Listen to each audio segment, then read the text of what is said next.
A missive addressed to fourth reader Shainara Tulastar of Candlekeep from Malurun Saundalan of Waterdeep.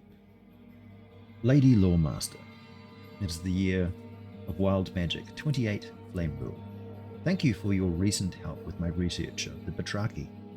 I have long sought out tales of the Iqua Telquasir since my childhood in Naramir, when my sea elf mother would float me on her knee and tell me stories of the great creator races. The Iqua Telquasir comprised a handful of peoples. First among them was a race of serpent men, who spawned the Yonti, lizard men, nagas, and other cursed scaly folk. Numbered among the Iqua Telquasir were a race of birdmen who ruled the skies, and the mysterious Fey folk who befriended elves when they first came to Toril, and who live to this day in the secret places of wood and stream. My favourite tales of all, though, involved the water-breathing race of shapeshifters that ruled both seas and land at dawn of time, before the arrival of the elves and Faerun, a race that some people call the Batrachi. My childhood friend, Shalurasharf, would tell me stories of how his people, the Tako from Shaolang, were descended from this race. He would change the colour of his skin, puff his mantle, contort his octopoid face, and knot his tentacles ingeniously to mimic the semblance of people and things, as if there lay dormant in him some remnant of the Batrachi's true shape-shifting. "Malu, my friend," he would say to me, "my people may have come to Seros from far to the east, but the Tako settled in Karatua from a fallen empire beyond the setting sun, an empire that rose from the depths of the ocean to touch the sky."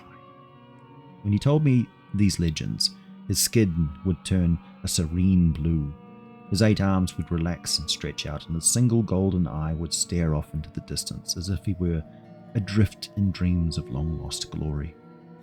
When my human father brought me to his home in Waterdeep and apprenticed me to Blackstaff Tower, I was overjoyed on those occasions when I could sneak off from my studies of the art. I would slip down to the library of the Academy and the libraries of Okama, where I would read of the rich history of Faerun and seek what little glimpses I could find of lore of lost ages in the Iqua Telquasir. Thank you for your kind introduction to Lawkeeper Sangulor. He has been most helpful to me. His familiarity with Skullport and the underdark environments beneath Waterdeep have been invaluable to my research. He is a curious fellow for a priest of Okama. I have noticed that many are fearful and wary in their dealings with him, but I find his soul to be filled with great humour and a sincere love of knowledge. His illithid visage is oddly comforting to me. It puts me in mind of my childhood friends beneath the sea of fallen stars. I am preparing for an excursion into Skullport. I hope to seek out and interview a living descendant of the Batrachi to find if they have any surviving legends of their forebears, for I am assured that in Skullport there yet lives a group of Batrachi descendants, the only survivors of the Batrachi to still retain their ancestors' shape-shifting powers, the dread race known as the Doppelgangers. I hope this letter finds you well. I'll let you know if my researches bear any fruit. Yours, in knowledge, Malaron Saundulin. From the Journal of Melaron Saundulin, 11th Brilliant Year of Wild Magic. With the aid of my apprentice Jaster, I had been making inquiries after the doppelgangers down in Skullport for nigh on a month, to no avail. I had subtly, at first, and later not so subtly, asked various parties around Skullport to assist me in arranging a meeting with a doppelganger, or at least take my message to one. I naively feared that they were a shy race, themselves afraid of exposure and of contact with intolerant surface folk. And then today, after I had sent Jaster off on an errand, he returned with a most curious story. "The doppelgangers are indeed descended from the Batrachi," said my apprentice. "They were the second wave to rise from the sea and walk on land." "The second?" I asked. "What do you mean?" "The first of the Batrachi to step forth from the ocean raised a great empire in Faerun, before the dominion of man, before elves ruled the lands, before even dragons flew in the skies. The Batrachi were the true masters of Faerun before they challenged the gods and were slain with fire from the sky. Who told you this, Jas? I queried. What have you found? There were those of us who remained behind in the sea, he continued, who loved the sea and were loath to walk in the air below the sun.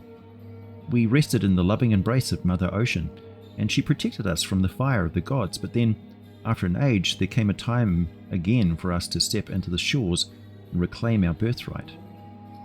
The doppelgangers bravely took those steps, but we had learned our lesson and forswore our pride. We would act in secret, where the gods could not see. We live in secret below. We move among you, unseen. Our people abide in every realm across Faerun. We infest every echelon of your society. You do not know us, but we consume your knowledge. We replace you, and one day we shall rule you. A smile of rapture crossed his face as dawning horror crossed on my own. Jester, is that you? I asked, my voice choked with dread. You fool, the thing replied, his perfect disguise disrupted by a momentary pale of grey that rippled across his face. I ate Jester an hour ago.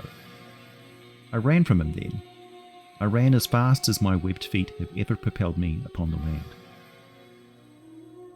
9th of Uktar, Year of Wild Magic. It has been some time since I have braved Skullport, but I finally found the courage to renew my explorations.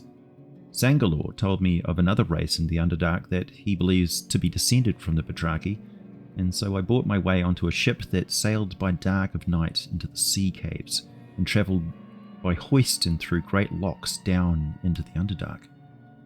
When the ship docked in Skullport, I slipped into the water and made my way down through the channels and underground river conduits, deep into the underwater passages that's to search for the elusive blue ring octopus. I nearly lost my life the first morning of my adventure to a tentacled horror I mistook as a friendly octopus. Seeing lithe tentacles waving and uncurling from a crevice, I approached with open arms and a gesture of peace and friendship, only to have the thing lunge at me. Grasping me with coiling arms, its leathery mantle enveloped me, smothering my face. In reaction, one of my contingent spells discharged and boiled the water around me, while protecting me from the scalding. As the heat and bubbles churned the water, the dead thing soon uncoiled from around me. It appeared to be an aquatic variant of the Dark Mantle, an octopoid creature that may be related in some fashion to the Blue Ring, but is completely bestial, possessing no intelligence. I searched for 4 days before I found my shy and retiring friend. The Blue Ring octopus is hard to spot as it layers in tiny rifts and can change the colour and texture of its skin as camouflage to match its surroundings. But when at rest, it appears a soft brown colour, with distinctive blue rings dotting its body. And there, in a crevice, I caught sight of a curious eye gazing at me from a patch of cave wall that sported the distinctive azure-lined spots. I cast a language spell and achieved a surprising result. My skin came alive with undulating colour, and as I spoke, shifting patterns of red and yellow and brown rippled across my face and hands, and I gestured as much as intoned as a greeting of peace and friendship. In response, the octopus relaxed her camouflage and became noticeably paler, now standing out in sharp contrast to the dark cave wall. She unfurled her long tentacles and returned my greeting in a flourish of multi-hued patterns and gesticulations, and thus began a silent conversation, uttered entirely in words of colour and motion. I asked her of the history of her people. While they have no writing, they have a rich tradition of unrecorded history, passed down from mothers to children in sagas, which they learn by rote, and which relate to the surprising elves of a fascinating people, whose chronicles detail events going back countless ages. She told me tales of her ancestors and how they triumphed in the Aboleth Wars, tricked gullible courtiers, and cleverly defeated Merows and Scrags. She sung of how they fell to enslavement at the fins of the Morkoth, and how the founding mother of the clan freed them from slavery, braved the grotto of the Marids, and won a wish that founded a dynasty. When I pressed her for even older legends regarding the origin of her people, she told me how they had once lived in the great oceans above, beneath the sky and sun. According to the sagas, They escaped into the earth when the hateful elves boiled the sea. I winced with trepidation and shame at my people's role in that tale, but whether she knew I was part of elf or not, she seemed not to hold it against me. I asked her of the doppelgangers. She did indeed know legends of the doppelganger kin. She told me how they surrendered to the change, exchanging tentacles for arms and legs, giving up the sea and giving up their faces. The doppelgangers lost their identity, and with it, their soul. The Blue Rings considered them a pitiable race. She knew nothing of the Batrachi who arose and fell upon the land before the doppelgangers, but their oldest legends tell a seminal myth about two sisters, the daughters of Mother Ocean, and how the eldest left the nest to travel where the younger dared not go. My friend sang it for me, a keening lament, a kinetic and chromatic song of abiding loss, which was so heartfelt that my friend could not continue. She coiled her tentacles tightly from grief and withdrew into the crevice. I signalled my thanks and made my way back up to the surface. 26 Alturiac, Year of Rogue Dragons. I'm in luck! The patriarch of the Waterdeep branch of the Armenish merchant house of Krimeval has agreed to fund my expedition to discover sunken Batrachi cities in the Sea of Swords, in exchange for taking on his son Carmelo as an apprentice. Carmelo displays some talent already in the art. More useful to me even still, he shows some considered skill in hiring a ship and a worthy crew. He assures me we can sail within a 10-day. 5th of Myrtle, Year of Rogue Dragons. Success. A half-day's sail west-southwest from the southern tip of the Moonshades, we discovered our goal, a sunken city of glass towers. The sea is relatively shallow here and continues on so for many days sailing before dropping off steeply to unplumbed depths in the west. As far out to sea as we find ourselves, my studies lead me to believe that these were once the coastal waters of the western edge of the Faerunian continent, which may have extended above land as far as the Moonshades or farther, before the Sundering. The city is mostly shattered, the broken towers fallen, what buildings remain intact and knocked aslant, their floors turned nearly perpendicular to the seafloor. The city was destroyed in a great catastrophe, which my divination magics date to some 17,000 years before the Dale Reckoning, the time of the Elven Cataclysm which ripped the land apart, sinking many western cities and creating the Sword Coast. 6th of Myrtle, Year of Rogue Dragons. The primary construction material is glass, a substance I surmise that was readily manufactured from the unlimited supply of sand. No doubt it was preferred as much for its abundance as its durability and resistance to rot and incrustation by flora and fauna. Some buildings were constructed from great glass blocks as thick as from shoulder to fingertip. Other buildings were smooth and unbroken, as if the glass blocks were seamlessly joined together, or perhaps sculpted directly from the sand of the sea floor by means of lost magic. Inside the structures, any furnishings or chattels were long since lost to the millennia, but many of the walls still retained some discernible art, including friezes and stelae in bas-relief that had survived the wearing of the waves. We also found mosaics of coloured glass that, tarnished as they were by the grime of ages, blazed with brilliant colour when illuminated by a light spell. Among the artistic displays were depictions of battles of humanoid creatures, Sahuagin or Lokatha, against an octopoid race. It was not clear at first which race inhabited the city. Depictions of octopi seemed a popular theme in their art. As we explored, it became evident the octopi were indeed the inhabitants of the city. A very common motif that we found throughout the buildings was an image of what I assumed to be a mother octopus cradling a multitude of tiny young in the coils of her tentacles. Carmelo thought it might be a divine symbol, a fertility goddess perhaps, or the Mother Ocean of whom my blue-ringed friend had spoken. I wonder if Mother Ocean could be an undersea conception of the goddess Chauntea, or would it would only be natural for an octopus race to worship her in their own image? Although this mother goddess was prominently depicted, she was not the only god they venerated. I believe these people had a diverse pantheon of gods, though their names be lost to time. There is a half-buried temple dome in the heart of the ruins which we intend to excavate tomorrow. 7th Myrtle, Year of Rogue Dragons. Today we excavated the sand from the entrance to the large domed temple. From the inside we could see from the many holy symbols that it was dedicated to the Protean Kraken god Panzuriel, an entity whose worship has all but vanished from the realms in modern times. The Kraken deity was vanquished, due in no small part to the efforts of my mother's god, Deep Sashelis. However, his worship seems to have flourished quite strongly in the last days of the city before the Sundering. We had barely begun to explore when we were set upon by a kraken that laid inside. We were naive to think the ruins remained uninhabited. The kraken devoured 4 of my crew and drew Carmelo, my apprentice, into the depths below. I do not know how I will be able to bear the news to his father. I'm sure I will have lost his patronage. I fear my days of undersea exploration are ended for now. 19 Elysius, Year of Rogue Dragons. I've retraced the steps of Brother Twick of Verdusk into the Farsi marches and uncovered the ruins of another amazing city. Braving goblins, bullywugs and the rampaging Hydra, our party finally chanced upon the gleaming tower tops of a sunken city buried deep within the swamps. The ruins are constructed in the same distinctive style as the undersea city that I discovered in the ocean near the Moonshades. Seamless glass and stone and crystal joined to form tall, slender towers, which evinced a graceful beauty despite the clinging muck of the swamp.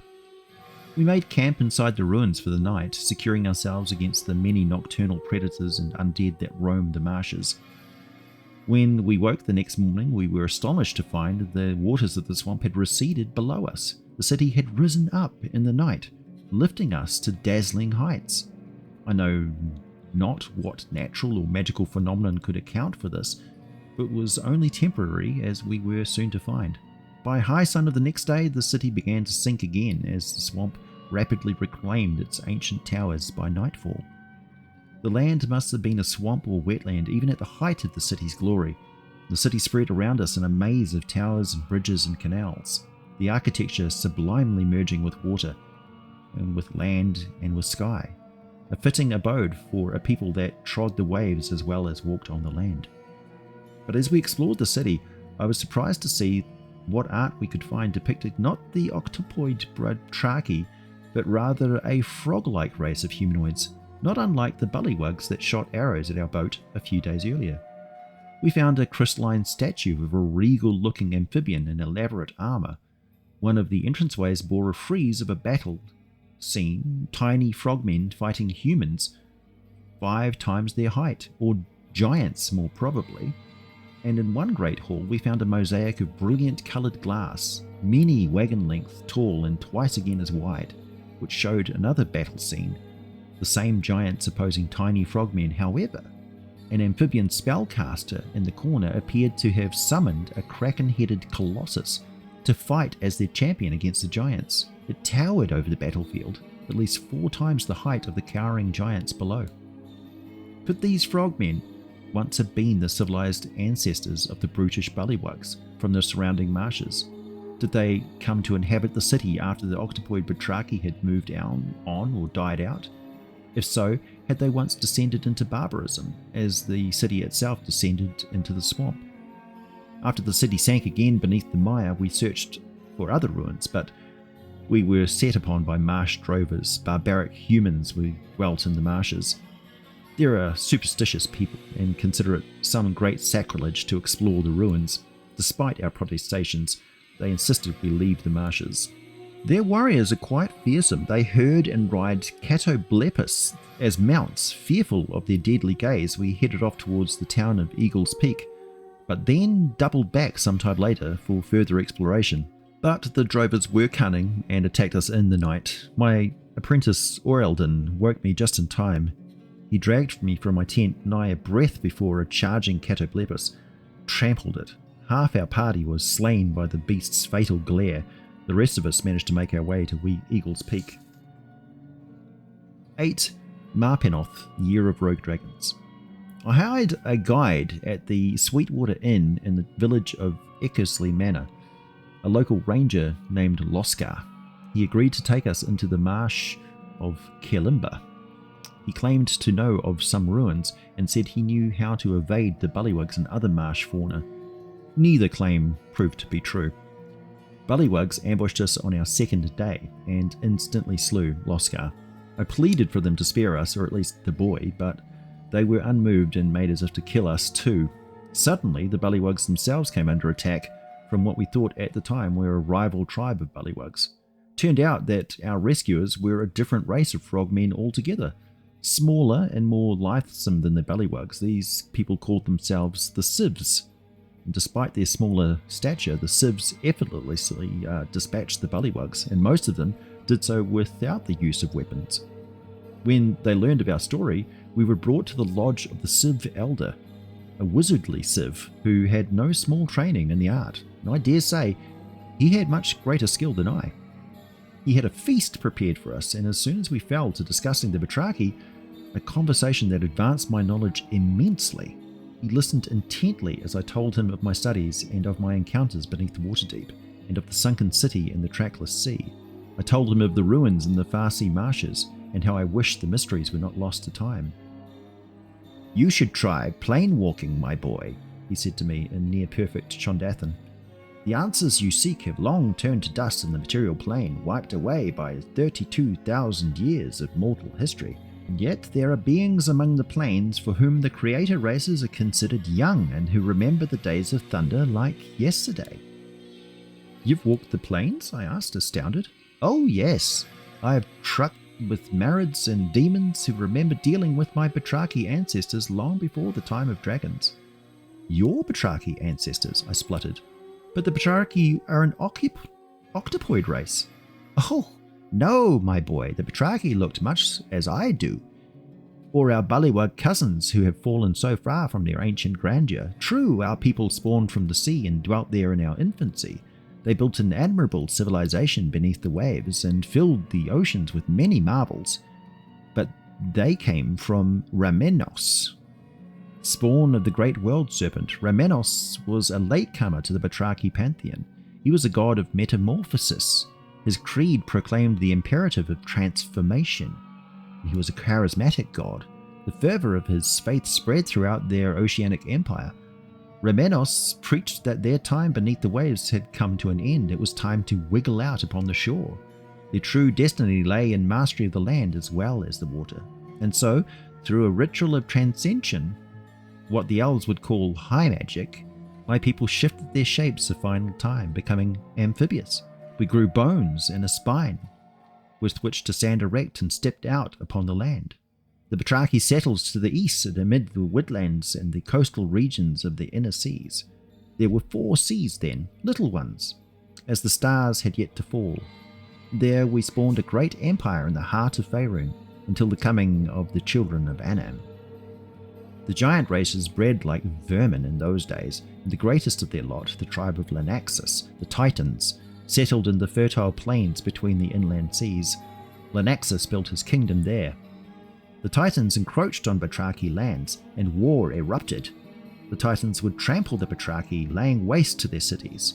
The Titans would summon 100-handed ones and great giant insects to fight for them. The Batrachi in turn summoned Krakentua to fight as their champions, colossal fiends with kraken heads who stood as tall as the wire trees.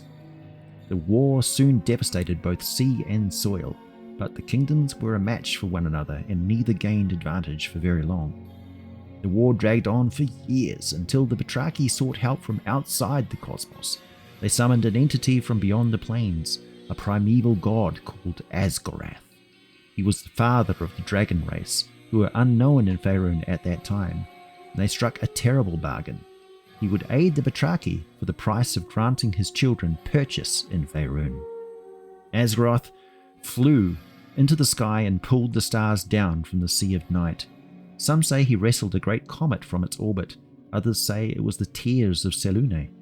But the kingdom of Lanaxus was destroyed that terrible day when fire rained down from the sky, setting the land ablaze and gouging a scar so deep between the inner seas they merged together to form the Sea of Fallen Stars.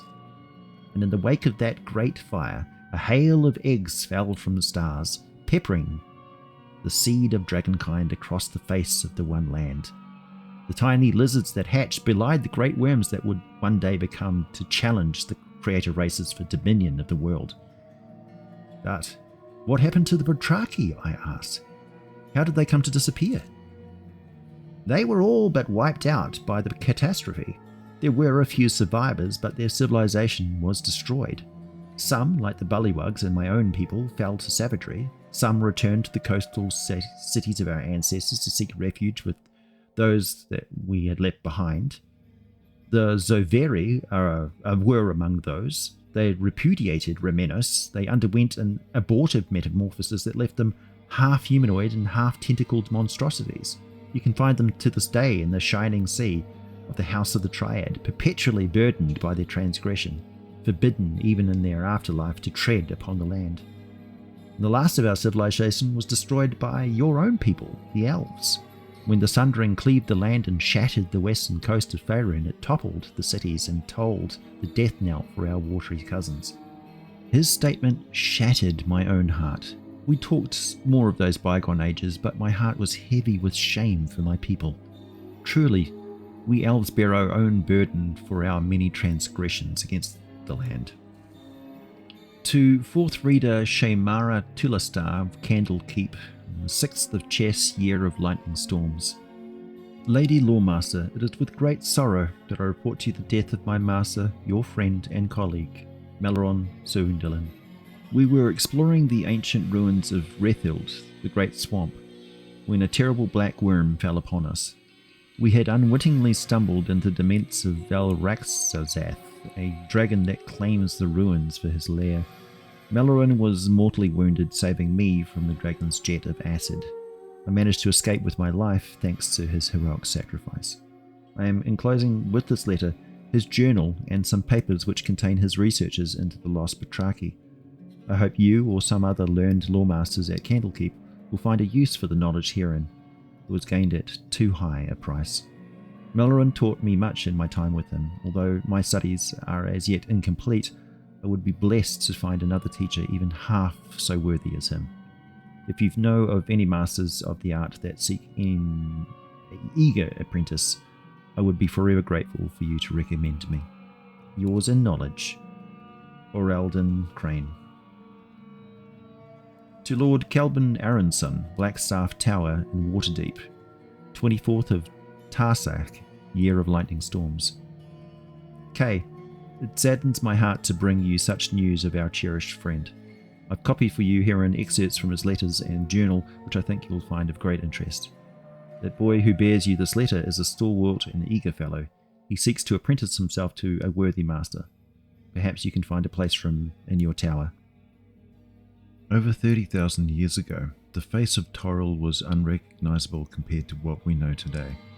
A vast supercontinent, Ouroboros, stretched across the planet, teeming with life dominated by the thunderous footfalls of saurian creatures, the thunder beasts, as they were called, or what we now recognize as dinosaurs. At the apex of this primordial age stood the Saruk, an ancient and formidable reptilian race whose influence carved the foundation of much of Toril's early history. The Saruk ruled with an iron will and a mastery over both magic and their lesser kin. Their crimson eyes glowed with malevolent power, struck terror into the hearts of every scaled creature that dared defy their will. It is said their piercing gaze could dominate the minds of other reptilian beings, enforcing absolute obedience. Their forms were diverse. Some moved as towering bipedal tyrants, while others adopted serpentine forms, twisting their way through the jungle undergrowth or flowing rivers. But make no mistake, they were no amphibians. The waterways and oceans that crisscrossed their dominion served as highways for their trade and conquest, not as homes. Even the seas, vast and deep, held terrors the Saruk could not control. Before the sun was rekindled and Toril emerged from a primordial ice age, a terrible entity had devoured the very star that once warmed the planet. In the ensuing darkness, the oceans became an abyssal cradle for horrors unimagined Chief among these were the Aboleth, ancient malevolent beings of near immortal cunning. From their submerged cities of slime and stone, the Aboleth enslaved and twisted other species to serve their vile empire. Among their greatest creations was a race of shapeshifters, creatures born of cephalopod-like flesh and alien intellect, the Proto-Batrachi. When the Saruk's empire eventually crumbled, whether from internal strife, overextension, or the chaotic machinations of their enemies, the Batrachi were ready to seize their moment. By this time they had evolved into cunning amphibious shapeshifters, able to adapt to any environment. They surged across the land and sea, filling the void left by the fallen Saruk and driving the Aboleth into the deepest abysses. The Batrachi empire thrived, marked by cruelty, power, and chaos. Their leaders were titanic proto-Slaadi, chaotic beings of shifting form and immense power. It was during this time of ascendancy that two figures, Yol, the Slaadi lord of entropy, and Sandam, the Slaadi lord of madness, took action that would shape the multiverse forever. These alien beings, embodiments of chaos itself, ventured into the plane of limbo, where the very fabric of reality ebbs and flows like an unending tide. There they manipulated the spawning stone, a cosmic artifact of unfathomable age and power. Through their meddling, the chaotic energies of limbo coalesced, giving birth to the modern Slaadi. These beings, modelled after the amphibian form of their Batrachi, carried the essence of chaos within them and became harbingers of disorder across the planes. This act of creation secured the Batrachi's legacy in an unexpected way. While the empire on Toril eventually collapsed, the Slaadi became eternal agents of chaos, their existence unbound by time or place. Though their amphibian forms tie them symbolically to the Batrachi, the Slaadi are far more than mere echoes of a long-dead empire. They are chaos incarnate, ever-shifting, ever-enduring. On Toril, as the Batrachi waned, their influence persisted in the form of enduring magical innovations. Many of the ancient portal networks that crisscross the world, silent stone circles, runic gates, and mystic arches, have their origins in Batrachi craftsmanship.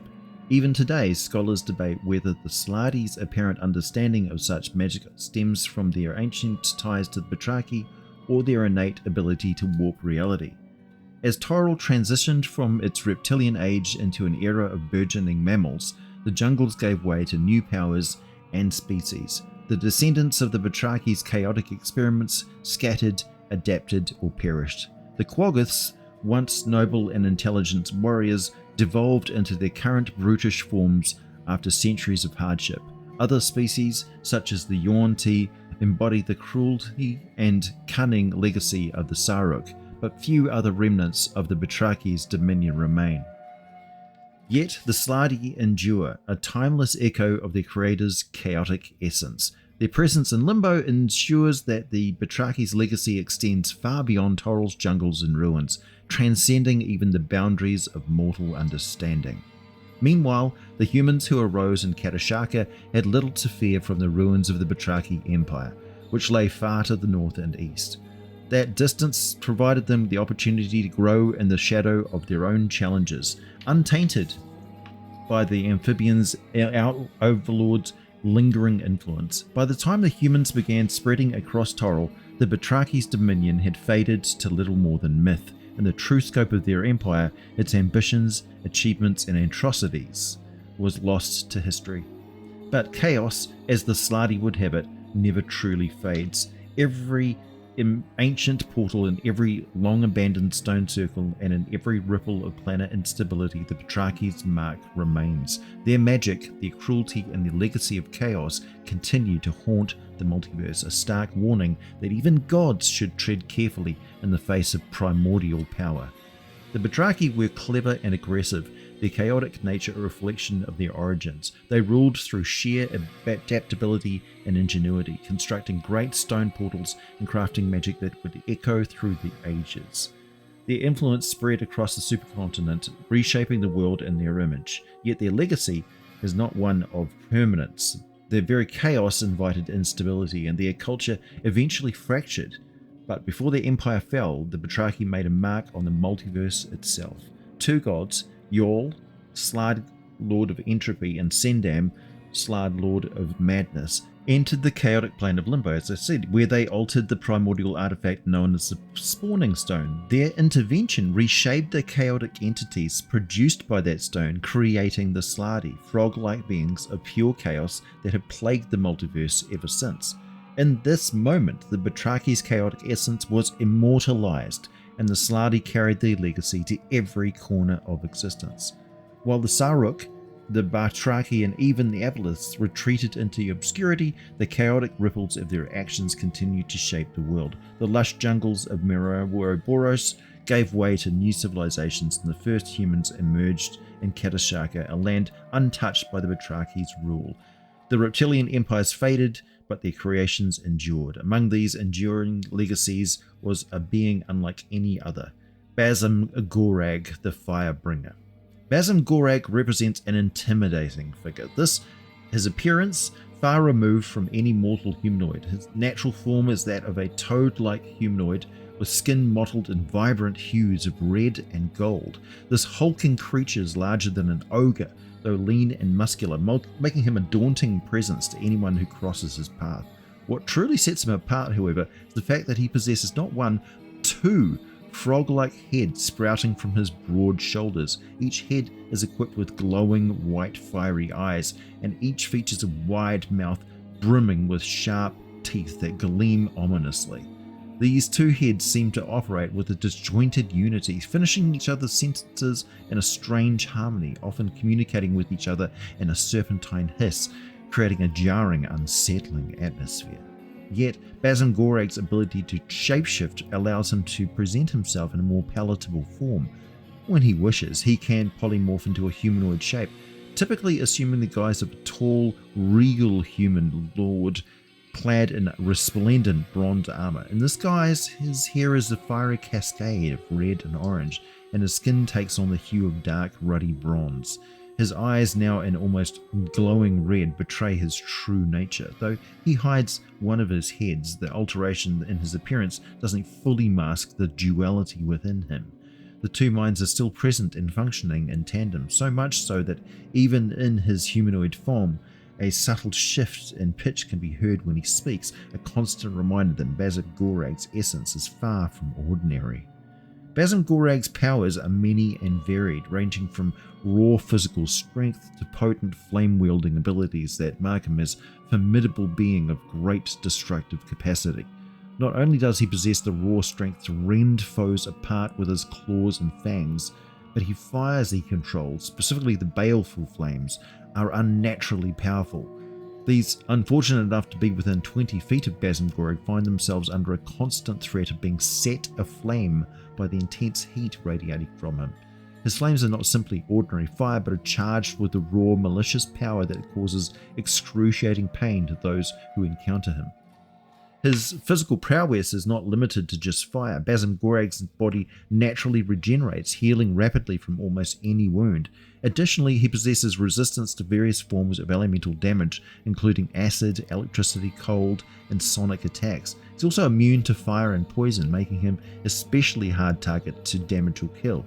He cannot be petrified, further augmenting his already impressive durability. Among his most terrifying abilities is his signature incinerating strike, a devastating attack that's unleashed 3 times per day.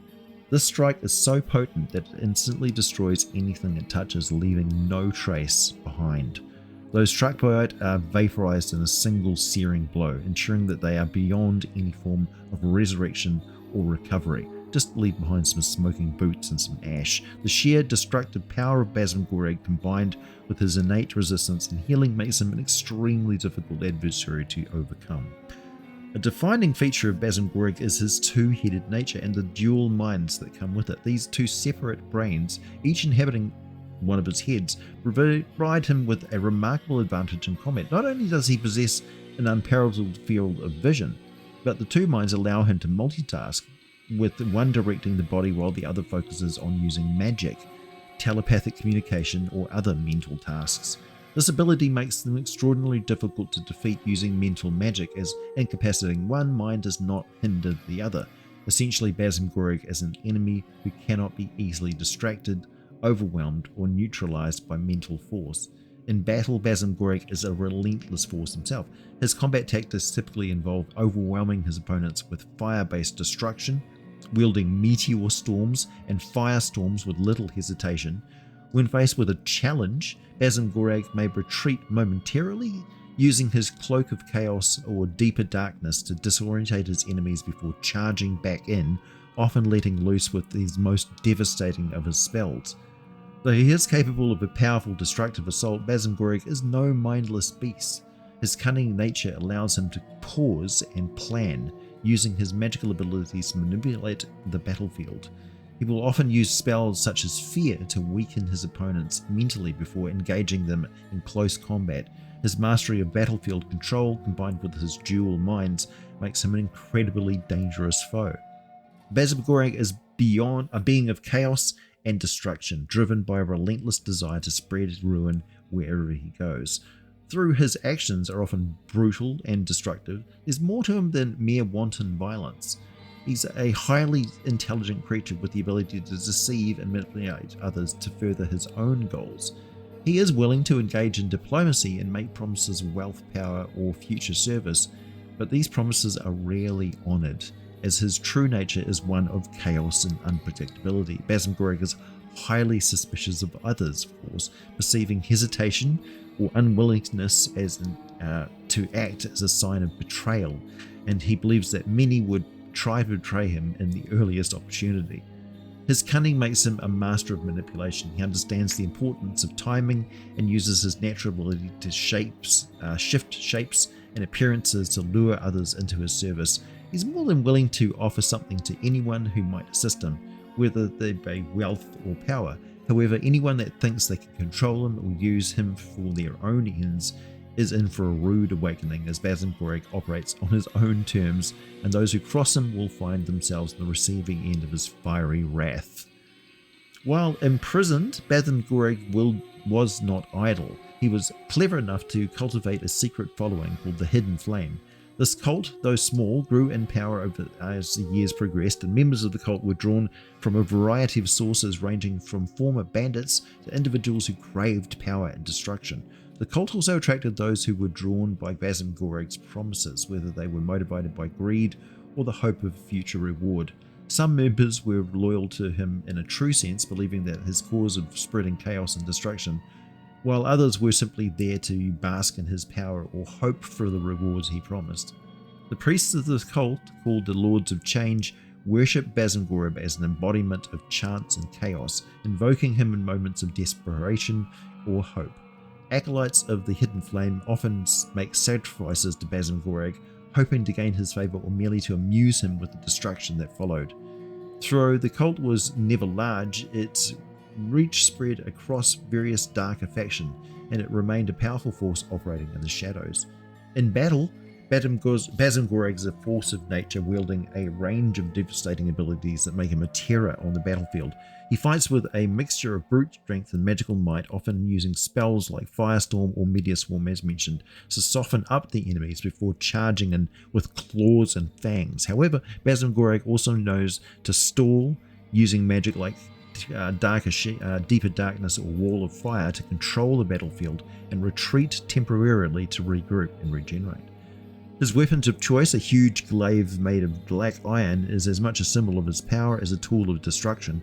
Wreathed in dark flames, this unholy weapon unleashes bursts of fiery energy with each strike. The glaive's size adjusts to accommodate his various forms, ensuring that he's always ready for combat, whether in his massive toad-like form or his humanoid guise. Basm-Gorag's treasures are numerous and valuable, much of it accumulated over centuries of manipulation and conquest. These treasures serve as both a symbol of his power and a means to lure followers to his cause. The greatest of his holdings is said to be the Pandemonium Stone, a relic that connects him to the elemental chaos where Basm-Gorag is rumoured to have once resided. His primary domain, however, was the Supreme Throne, a mysterious place tied to the Batrachi god Ramenos. It's within this chaotic domain that Basm-Gorag's influence is strongest, but it is here too that he remains bound. For centuries, he was trapped beneath an archway inscribed with lawful runes. his powers nullified and his escape impossible. Basm-Gorag's imprisonment is a tale as long as his ambitions, locked away beneath a ruined castle, his freedom barred by magical wards and runes. Basm-Gorag was unable to escape, though his loyal servants and cold followers waited for the day he would return. His battle mount, the Beast of Nine Flames, a terrifying fiendish pyro hydra, served him during his years of freedom and remained with him even in captivity, awaiting the day when Basm-Gorag would rise again. Before his imprisonment, Basm-Gorag was once a mighty lord among the Batrachi, one of the ancient godlike races that inhabited Toril long before the rise of current civilizations. His domain stretched across the supercontinent of Ouroboros, where he ruled from the Black Sea to the peaks of Lopango. However, his reign was cut short by a catastrophic conflict with the giants of the north, which led to the fall of his empire. With the arrival of the Tearfall, a cataclysmic event that brought a cold, meteor-driven winter to Toril, the Batrachi civilization collapsed. The survivors fled to Limbo, where they would eventually create the Supreme Throne. And over time, Basm-Gorag's status evolved and became tainted by the chaotic and destructive forces of the Slaadi, transformed into one of the most powerful Slaad lords in existence. Basm-Gorag's rise to power was marked by many dark and terrible deeds. He encountered the wizard Liveroon, who was summoned from him during a battle against the great troll horde, and after a period of unholy alliance, the wizard, out of fear of Basm-Gorag's rising strength, betrayed him, binding him in chains to a tower. This treacherous act ensured that Basm-Gorag would be imprisoned for centuries, unable to fulfill his desire for destruction. In recent centuries, the tower that once held Basm-Gorag has been rediscovered, and his cult has begun to spread there once more. Those seeking to break his chains and release him from his prison now act on his behalf, hoping to usher in a new era of chaos under his rule. The hidden flame grows stronger with every passing year, ever hopeful that they will once again see their lord unleashed upon the world. Basm-Gorag's transformation is not merely physical but spiritual as well. As he was exposed to more chaotic forces and more time passed, he has grown into a being of terrifying power, one who no longer just seeks destruction for its own sake, but desires to become the true personification of fire and chaos. His ascension into a primordial being is a looming threat, one that could alter the very fabric of reality itself if he succeeds. Next up, by popular demand, the Eye of the Deep. In the meantime, my name is AJ Pickett, your Sage of Candlekeep. As always, thanks for listening, and I'll be back with more for you very soon.